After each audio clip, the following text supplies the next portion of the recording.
Key items. Time for a new figure. Malekith, the Dark Elf.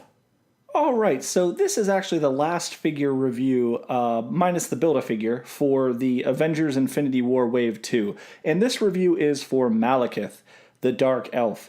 Malekith is an awesome character, and I've been very, very excited to review this figure. That is why I saved him for last. And I'm about to mess your brain up with some Malekith knowledge. Alright, so let's start by getting the worst part of any review out of the way, which is looking at the packaging. Who in the shit cares about the packaging? I mean, I'm kidding. A lot of people do care. I just don't. I can't wait to rip this thing out. I'm literally... I hate doing packaging reviews, but I do them so that I can complain about them. And I think that's fair.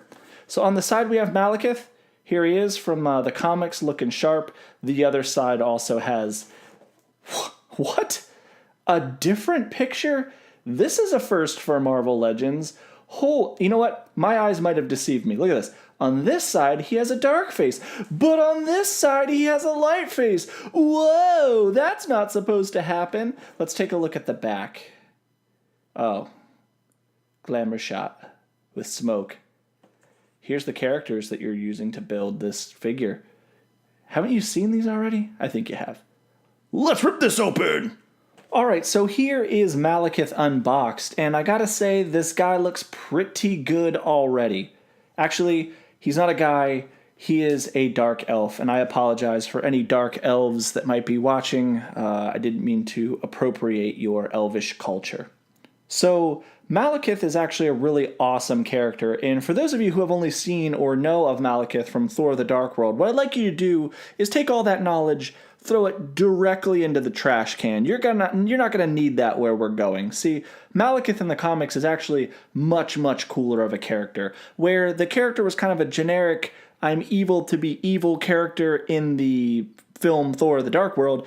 In comic books, he's much more like Loki, except a little bit more twisted. So let's start by taking a look at this character's head sculpt. And I gotta say, this is super interesting. I really like it. The hair is very unique.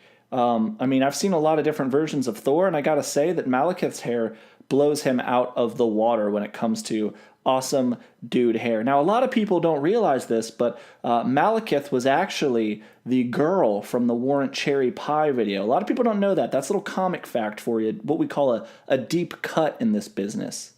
The paint job on the hair is pretty good. It looks like it's layered with white.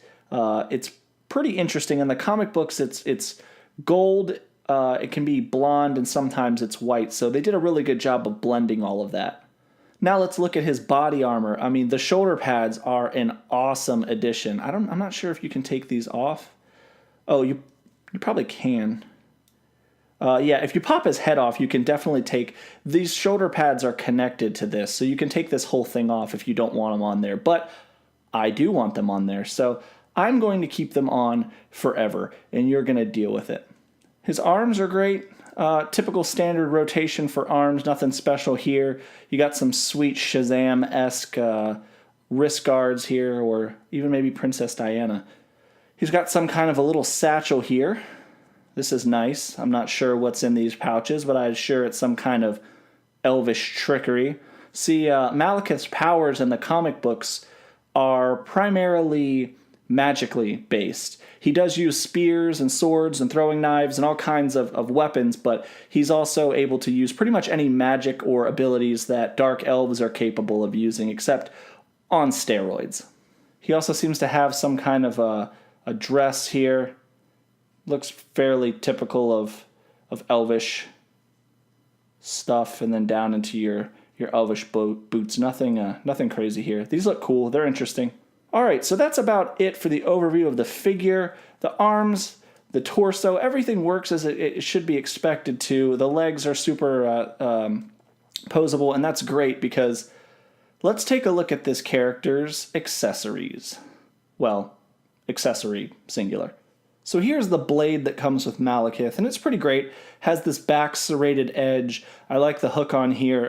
It's sure to fit in his hand pretty well. But the more important thing I like about it is it's a little thicker, so it is a little bit more durable. It's rubber. It's not as good as Ares' swords from the last Thor Ragnarok set, but it's pretty good. I definitely think it's the top accessory in this wave.